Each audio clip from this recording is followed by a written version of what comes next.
guys! Welcome back to my channel. For today's video, ipapakita ko po sa inyo ang ilan sa mga specs at features ng pinakabagong Honda Beat. At ipapakita ko rin sa inyo kung paano ba ang tamang pag-drive ng inyong pong Honda Beat.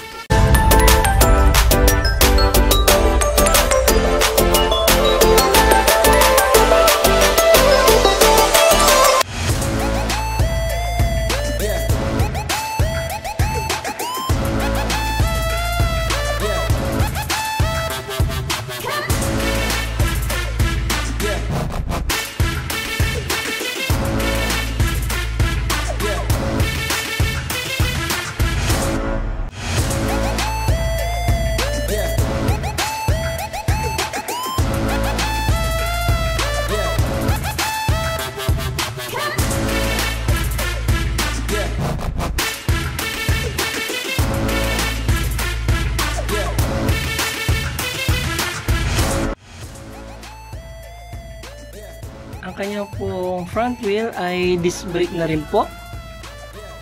At ang kanyang namang pong rear ay drum brake. Ito po ang kanyang meter panel. Analog po ang speedometer. Ang kanyang pong odo ay digital. Meron na rin po siyang signal lights, horn, and kanya pong headlight. Dito naman po sa kabila ay ang kanyang ignition. Ito po ang kanyang secured shutter key. Fuel injected na rin po siya with enhanced smart power. Ganda na rin po ang design ng kanyang tail light. Ganda rin po ang design ng kanyang pong muffler. Meron na rin po siyang hook para po sa inyo po mga gamit. Para mapubuksan ang kanyang compartment, susian lang po dito. Ayan, buksan natin. Ito po ang laman ng kanyang compartment. Nandito po ang fuel. Ito po ang kanyang compartment. Ayan, para sa mga tools po ninyo. Ayan, pwede din po dito ilagay yung mga tools. At ang manual sa ilalim na upuan. Overall, maganda po ang kanyang design. Kayang-kaya po abutin ng average pong Filipino. Ayan guys, ngayon ituturo ko sa inyo kung paano ba mag-drive or paano magpaandar ng bagong Honda Beat. Ito po ang headlight ng ating Honda Beat.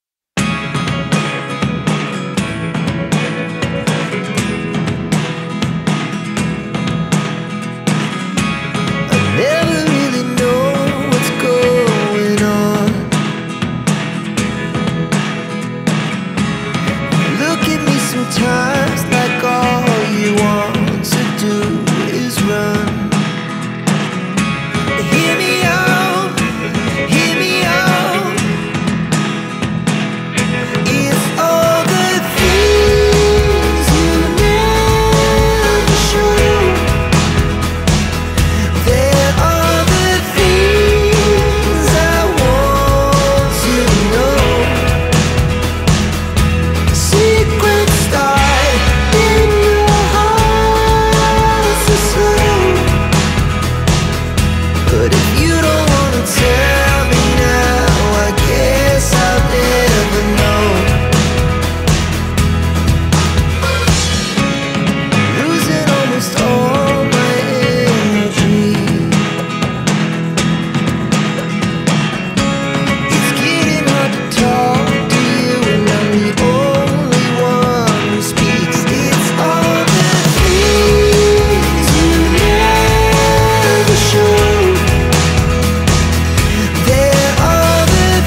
motor guys, mga 20 to 50 kilometers per hour lang po ang pinaka-top speed po niya muna.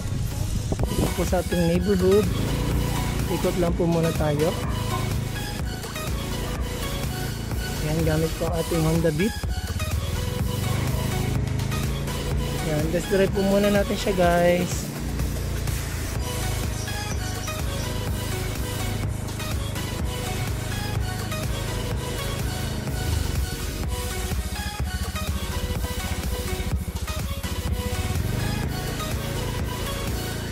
Ayan guys, ang pagpapatakbo nito guys ay napakadali lang po niya.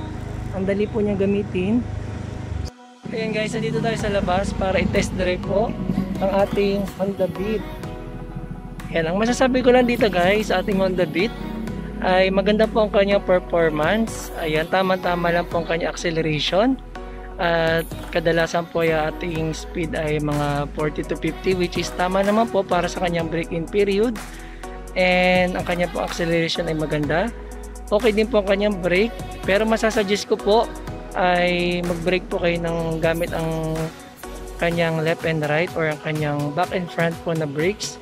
And maganda po ang kanyang performance guys. Ang nakikita ko lang po na need for improvement po dito sa Honda Beat ay medyo mahina po yung kanyang headlight, lalo na po sa gabi. At lalo na po pag madilim, ayan, ingat din po sa lubak. Medyo mahina po yung kanya headlight. Kahit naka high beam or low beam ay mahina po yung talaga yung kanyang headlight. Even po doon sa mga napanood ko po mga reviews na talagang kailangan palitan or improve yung kanyang headlight po. Pero overall guys, ayan, maganda po ang kanyang performance, tama-tama kanyang bilis, ang kanyang braking, maganda din po ang kanyang transmission. At ang kanyang speed ay tama-tama lang po guys.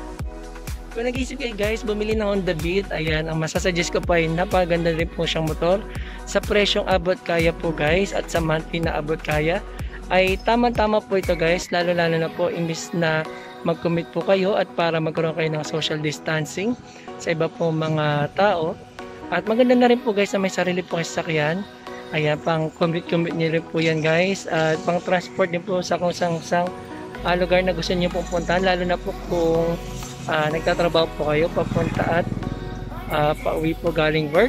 Ayan, perfect na perfect po Honda Beat guys. Napakatipid din po pala. Dating naman po guys sa fuel consumption, napakatipid po guys. Nag-estimate po siya sa akin ng 50 to 55 kilometers per liter po guys. Ayan, napakatipid po niya talaga. And sulit na sulit po guys ang fuel efficiency po niya. Ang kanyang fuel consumption ay napakatipid po talaga.